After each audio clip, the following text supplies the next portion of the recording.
in a proper matter, yung talagang facts. It's not only opinionated because these answers of DJ Loonyo were 100% opinionated.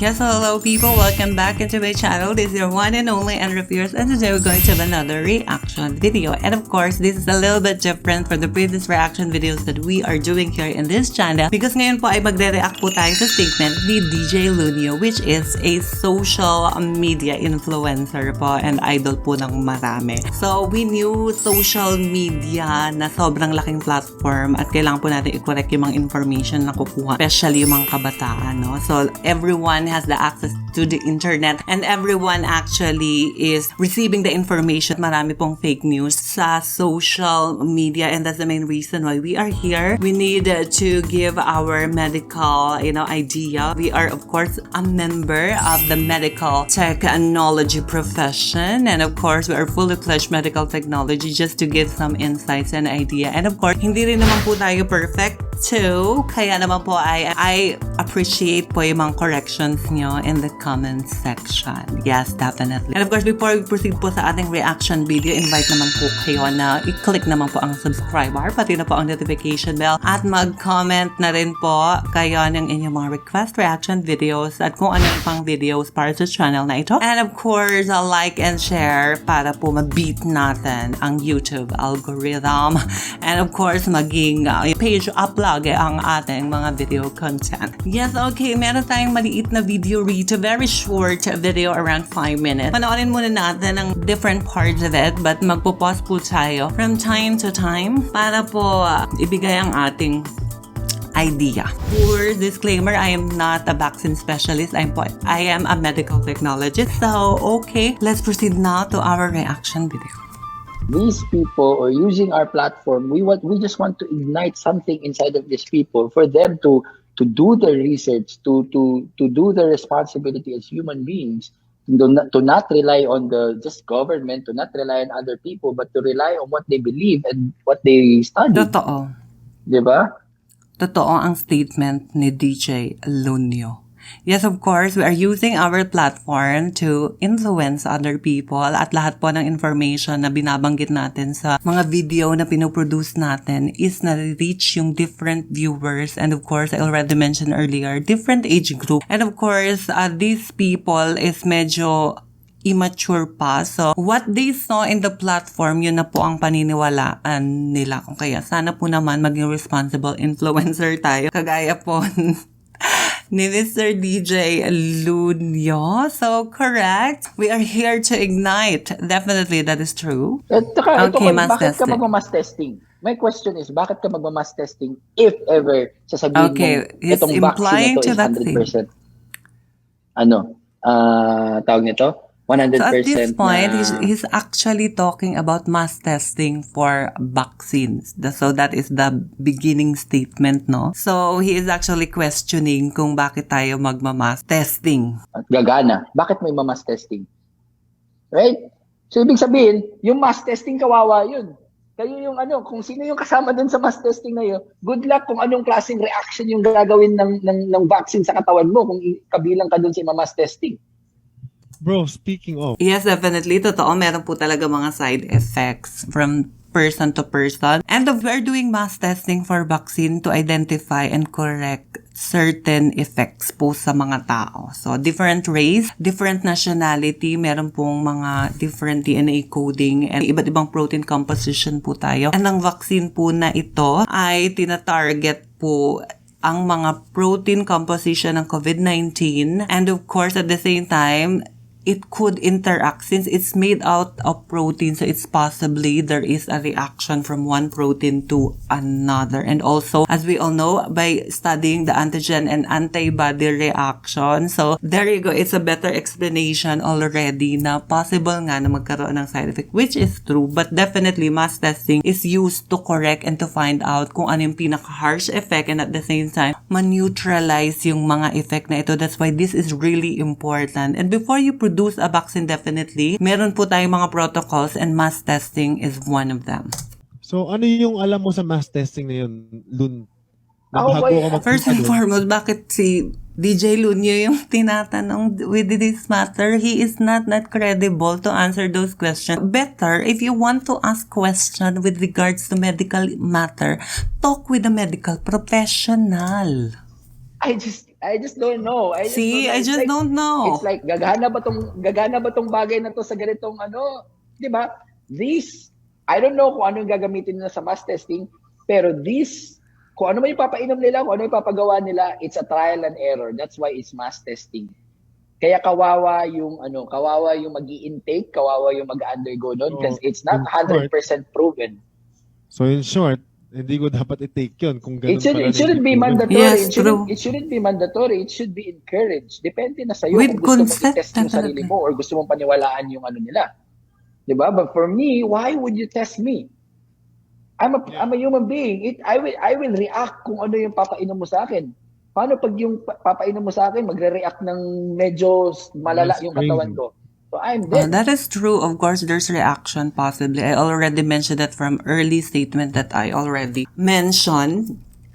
And definitely, before ka mag-undergo ng mass testing, there should be consent. Hindi po ito obligatory. Hindi po ito mandatory. Definitely, that is true. And, of course, you have your own rights to avoid it. So, yun lamang po yung pinaka-main point dyan. That's crazy. Diba? So, di ako naniniwala sa mass testing na yan. Kumbaga, you don't test people. Ito na nga, bro. Di wag ka magpa-mass testing. Tungkol sa mga ganito. Doon pala Hindi, napaka-question. sorry, baka misinterpret tayo ng tawa. Hindi ko sinasabing wag sila mag-mass testing. Kayo bahala doon. Ito lang yung point of view ko on that. Or say rapid testing or mass Ekis testing. ka, Yung naririnig ko dyan eh. Iba yun sa magpapa-COVID test ka. Here we go. Iba ba yun? Those are just, iba-iba lang yung pangalan, but it's just mass testing, rapid testing, COVID testing. Diba? Isa So lang there yun you go. At this point, medyo hindi clear talaga kung ano yung mass testing na pinag-uusapan nila. Is either it's COVID-19 testing ba or the vaccine testing? So ayun po yung question dito.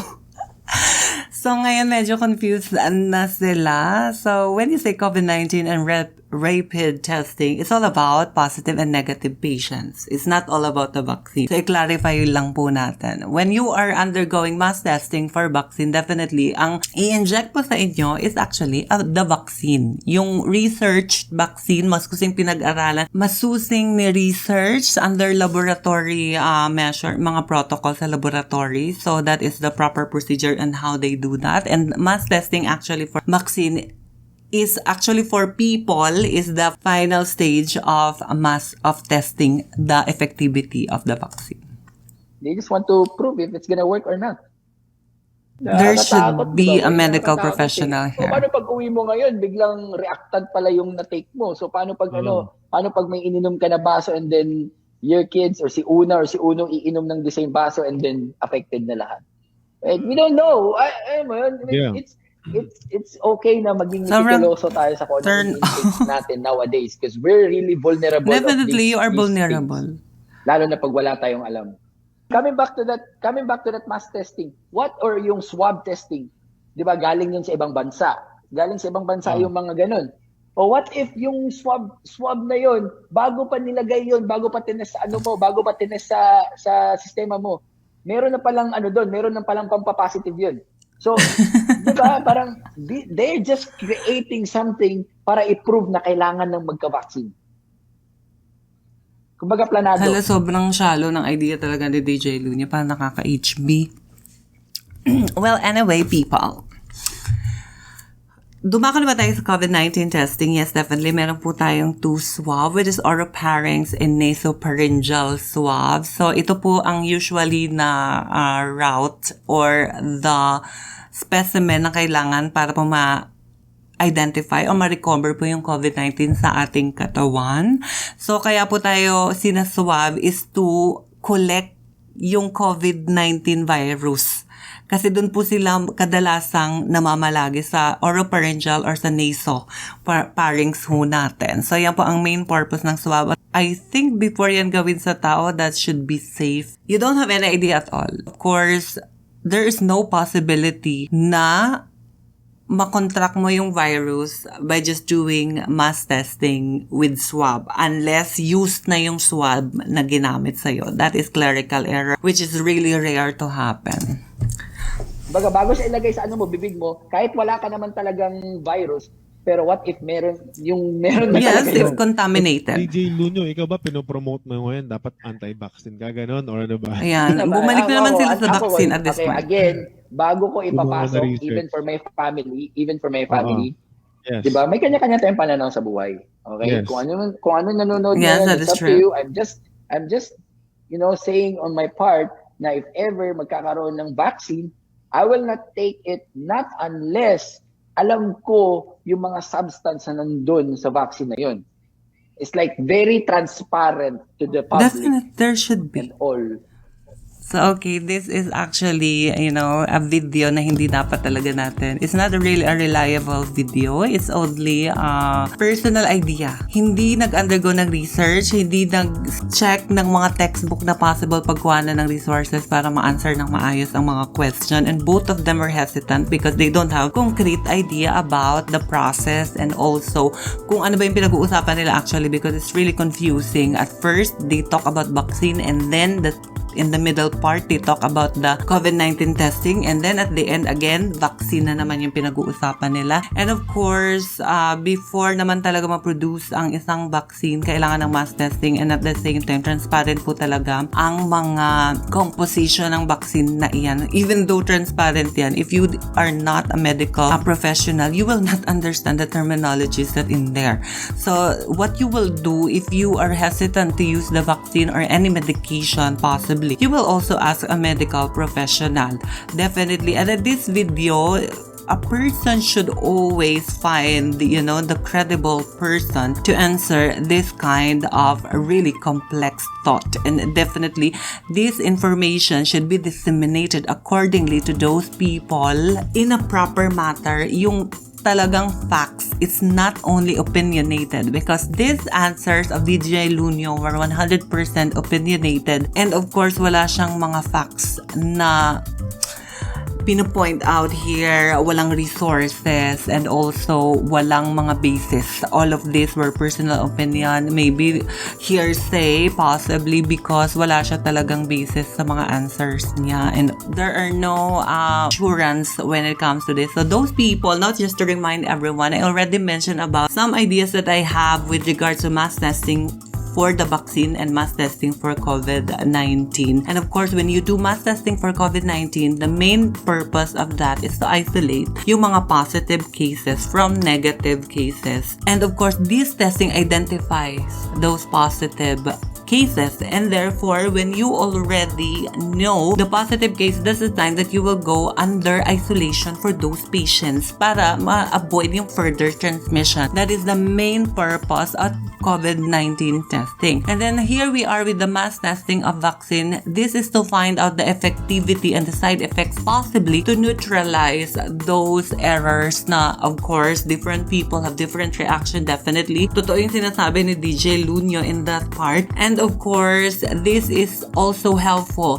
Possibly you have harsh effects and this effect is really essential to correct the vaccine to further use. And if they tested perfectly with all of the numbers, there are specific numbers also when you undergo testing. And if all of them has this positive effect. What I mean is positive effect in the recovery of the patient and to avoid the further infection of COVID-19. Therefore, now that's the time that it can be used to administer to our COVID-19 patient these days. So may mga proper documentation and mass testing is part of it to be documented before ma-produce po ang mga vaccines. So if I have any corrections or because disclaimer, I didn't work, I just have an idea about mass testing.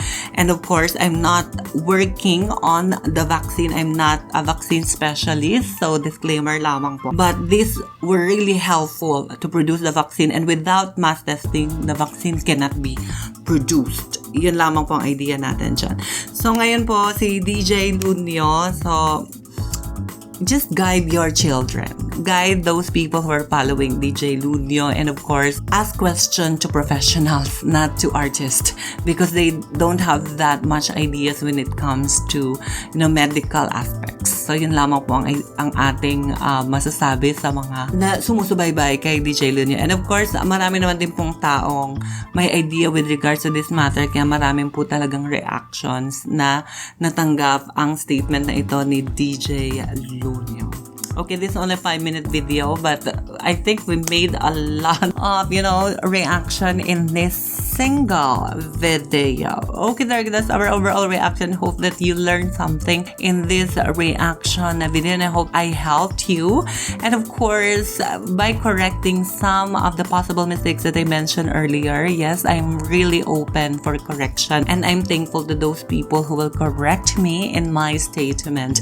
And definitely, before I end this video, I would like to invite everyone, of course, to click the subscribe bar with the bell so that you will get updates with our new uploads, and comment down below your insight, also your request for more video reaction. People, so thank you so much for tuning in. Keep safe and stay healthy. Bye-bye.